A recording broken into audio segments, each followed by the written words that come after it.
Vous êtes prêts à monter quelques marches? Parce qu'aujourd'hui, nous allons grimper tout en haut de ce poste d'aiguillage pour en découvrir le pupitre de commande. Nous serons en compagnie d'Olivier qui est chargé de réfléchir au devenir de ce bâtiment et de Jean Gérard qui y a travaillé pendant 16 ans avant de prendre sa retraite quasiment le jour de sa fermeture. Ils nous expliqueront en quoi ce poste d'aiguillage datant des années 30 était à la pointe du progrès à l'époque où il a été équipé de la technologie Thomson Houston. Bonjour et bienvenue dans l'aiguillage.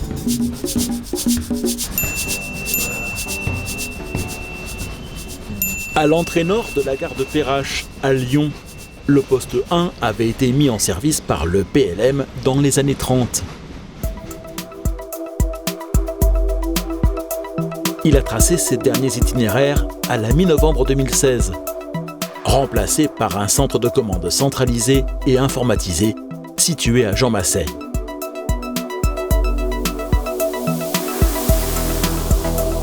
Il est d'un intérêt patrimonial certain de par son architecture art déco et l'équipement dont il a été doté en 1951 pour le moderniser.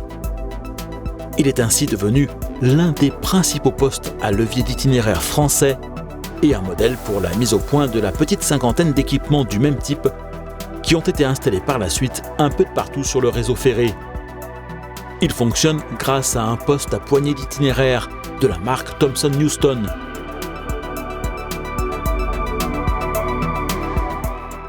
La grande nouveauté pour l'époque a été de remplacer la force physique de l'aiguilleur, employée pour manœuvrer les aiguilles dans les postes viguiers notamment, par l'énergie électrique. Plus d'enclenchement mécanique, mais le choix par l'opérateur des itinéraires à établir, lesquels ne sont réalisés que si toutes les conditions de sécurité sont satisfaites par une série de relais électriques. Ici on est sur un poste qui est dit à pouvoir, c'est-à-dire qu'on ne fait pas appel à la force motrice de l'aiguilleur, mais un fluide extérieur, c'est-à-dire qu'ici c'est l'électricité, même si on a pu utiliser également l'air comprimé, l'eau sous pression, etc. Donc on a des postes hydrauliques et pneumatiques. Ici on est sur un poste électromécanique, mais on a quand même électro pour l'électricité, c'est-à-dire que toutes les aiguilles et les signaux sont manœuvrés par électricité. Et la grande différence par rapport aux autres types de postes d'aiguillage existants à l'époque, c'est qu'ici, la simple manipulation d'une poignée agit sur une grande quantité d'équipements, au lieu d'un levier dédié à une aiguille, un signal ou un ensemble assez modeste de signaux et d'aiguilles.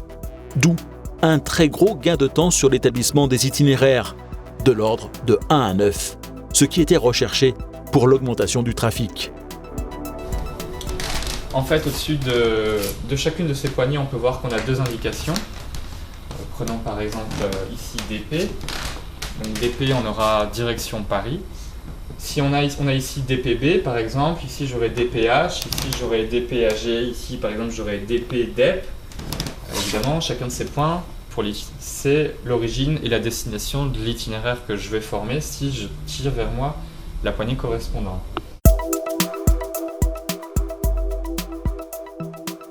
Ce tableau de commande est situé dans la salle de contrôle tout en haut du poste d'aiguillage.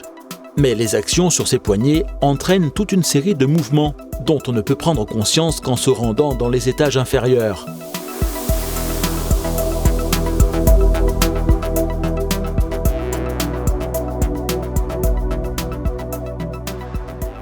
Sous les pieds des aiguilleurs, une salle est remplie de relais qui pour beaucoup sont encore d'origine. Ces barres sont celles du combinateur mécanique. Nous sommes ici, juste sous le pupitre. Les barres sont activées par la manipulation des poignées sur le tableau de contrôle situé à l'étage au-dessus.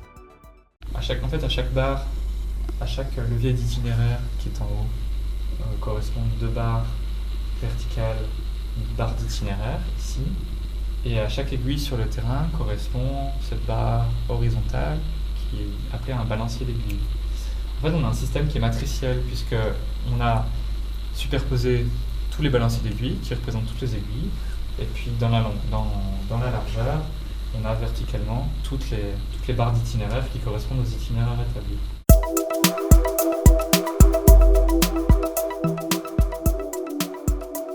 La gare de Perrache comptait plusieurs postes d'aiguillage du même type que celui-ci. Le poste 2, contrôlant la partie sud, et Perrache Marchandises, dédié à l'annexe fret.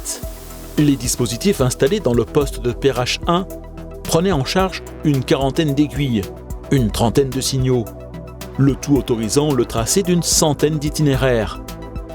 Simple traversée pour les convois de marchandises en transit, se faisant sur les voies situées le plus au fond de la gare, accès à des voies en impasse pour les autorails, dont le parcours se terminait ici, ou pour les trains autocouchettes, manœuvre sur des voies dédiées sur le pont, retournement des convois en direction de Givors et Saint-Étienne, ou envoi sous le tunnel de Saint-Irénée de ceux en partance pour la gare ou le dépôt de Vèze, ou bien sûr réception et expédition des trains en provenance ou en partance pour Paris, dont le trafic TGV était reçu ici avant l'ouverture de la gare de la Part-Dieu.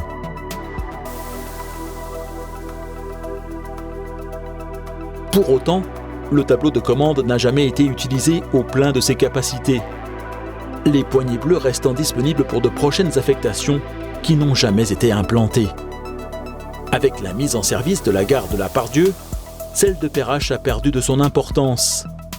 Mais l'évolution du trafic et du matériel en est aussi la cause.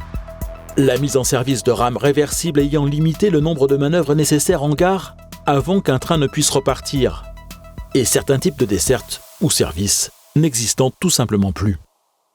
Les trains de voyageurs qui arrivaient avec, vous savez, les porte-autos derrière. Donc du coup, ces porte-autos-là étaient remanœuvrés pour être remis sur d'autres trains ou remis ici au déchargement. Enfin bref, là c'est pour le coup qu'on avait 2 voies prises par 2 trains, plus les manœuvres qui allaient d'un train à l'autre et sur les autres voies d'à côté. Enfin oui, là déjà il y avait une grosse demi-heure, 3/4 d'heure. Il fallait bien suivre les ordres de manœuvre parce que c'était un peu dur. Mais avant, oui, quand on prenait la nuit, le soir, à 21h, on savait qu'il y avait 2 heures, là, des machines à expédier. Alors du coup, c'est parce que les trains arrivaient de Part-Dieu à Perrache. Donc les machines étaient de notre côté. Et donc on enlevait les machines, donc elles passaient toutes par le tiroir, pour les renvoyer au dépôt, à la mouche. Et donc, si ça se passait bien, c'était évacué côté P2, donc ils remettaient une remonte de l'autre côté, là-bas une machine de manœuvre, et ça repartait. Mais si ça devait être évacué sur le triage de Vèze, du coup la machine de manœuvre, on la reprenait ici, on la remettait sur le train d'où on venait d'enlever l'autre, et hop, ça partait à Vèze. Voilà, c'était le travail de l'époque. Avec l'évolution du matériel, on avait moins d'intervention sur le matériel, donc il y avait moins de manœuvres à faire. Et, oui, il y avait une époque, voilà, il y avait des plages horaires où on savait que ça allait être... il fallait se retrousser les manches, poser le verre de café, et puis c'était parti pour 1h30, 2 heures de... Ouais. Là, il n'y avait pas le temps de voir faire quoi que ce soit d'autre que le boulot, quoi.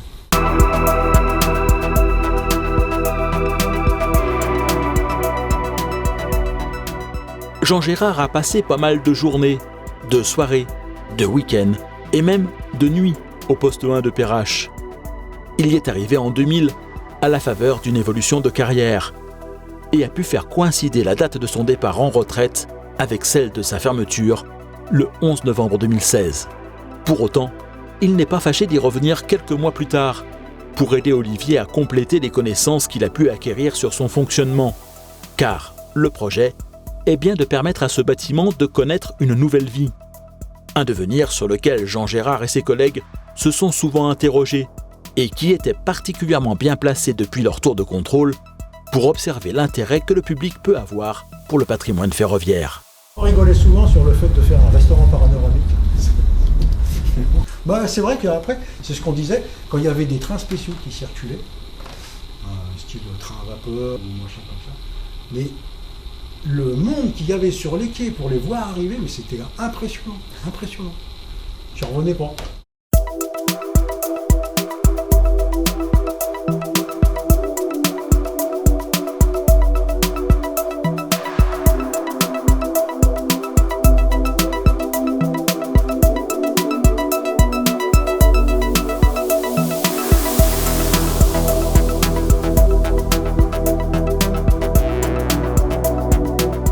Quant à Olivier, il a été mandaté par SNCF Réseau, qui reste pour l'heure propriétaire du poste d'aiguillage, pour mener une mission d'étude de faisabilité de la reconversion de ce site. Et l'une de ses premières idées serait bien sûr de préserver en l'état les étages techniques du poste, pour les ouvrir à la visite, selon des modalités qui restent à définir. Mais il verrait bien un simulateur qui redonnerait vie à ce tableau de contrôle. Les visiteurs pourraient pour quelques instants se mettre dans la peau d'un aiguilleur et être appelés à tourner les poignets pour tracer des itinéraires.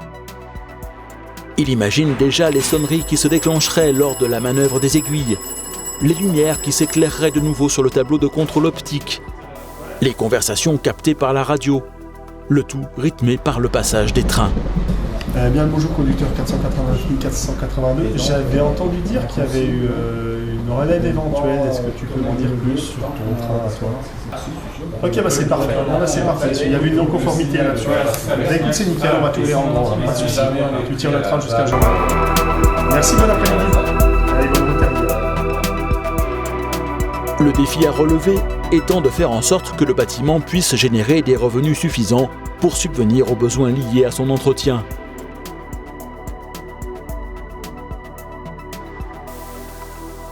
Alors, ce projet de musée vivant sera peut-être complété par un hébergement insolite ou une autre forme d'animation qui aiderait à générer les subsides nécessaires.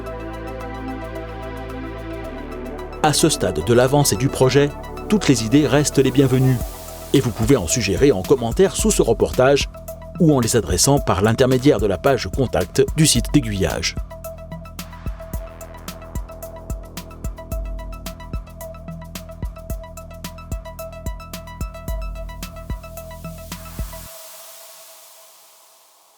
Pour poursuivre son étude du fonctionnement du poste d'aiguillage de Perrache, Olivier s'est également rendu à Mâcon, où subsiste et fonctionne pour quelques mois encore un poste assez similaire puisque construit sur des principes dérivés de la mise au point de celui de Lyon. Je l'ai suivi sur place et cela fera l'objet d'un autre reportage dans Aiguillage qui sera consacré à ce dernier poste reposant sur la technologie Thomson Houston, encore en fonctionnement en France. La semaine prochaine dans Aiguillage, nous irons faire un tour à la fête de la vapeur organisée chaque année par l'Essonne Vapeur Club 45 à Longjumeau. D'ici là, sachez que vous pouvez passer en première classe, en décidant à votre tour de soutenir la production du magazine Aiguillage. Pour une somme laissée à votre libre appréciation, vous accéderez en contrepartie à une version sans publicité des reportages d'Aiguillage et à la possibilité de les télécharger très simplement et en haute définition.